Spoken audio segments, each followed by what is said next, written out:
দেখো এখানে প্রশ্নে দেওয়া আছে জরুরি অবস্থায় মৌলিক অধিকার সংক্রান্ত কোন দুটি ধারা খর্ব করা যায় না, অর্থাৎ যদি রাষ্ট্রপতি জরুরি অবস্থা ঘোষণা করে তাহলে সংবিধানের কোন দুটি ধারা কিন্তু বাতিল করা যায় না। এর মধ্যে কিন্তু উত্তরটা হবে সেটটা 20 ও 21 নম্বর ধারা কিন্তু বাতিল করা যায় না।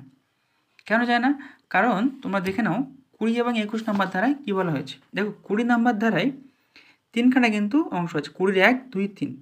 দেখো 20 1 নম্বর ধারায় বলা হচ্ছে যে যদি প্রচলিত আইন ভঙ্গের অপরাধ ছাড়া কোনো ব্যক্তিকে কিন্তু শাস্তি দেওয়া যাবে না, তাই তো? এবং যদি আইন ভঙ্গ করে তাকে কিন্তু প্রচলিত আইন অনুযায়ী শাস্তি দিতে হবে। এটা হলো 20 1। 20 2 নম্বর বলছে যে এই অপরাধের জন্য, কোনো একটা অপরাধের জন্য একজন ব্যক্তিকে কিন্তু একাধিকবার সাজা দেওয়া যাবে না। 20 3 নম্বর দ্বারা কি বলছে? যারা বলা হচ্ছে অভিযুক্ত কোনো ব্যক্তিকে নিজের বিরুদ্ধে আদালতে সাক্ষ্য দিতে কিন্তু বাধ্য করা যাবে না। এটা হলো কিন্তু গেল 20 নম্বর ধারা।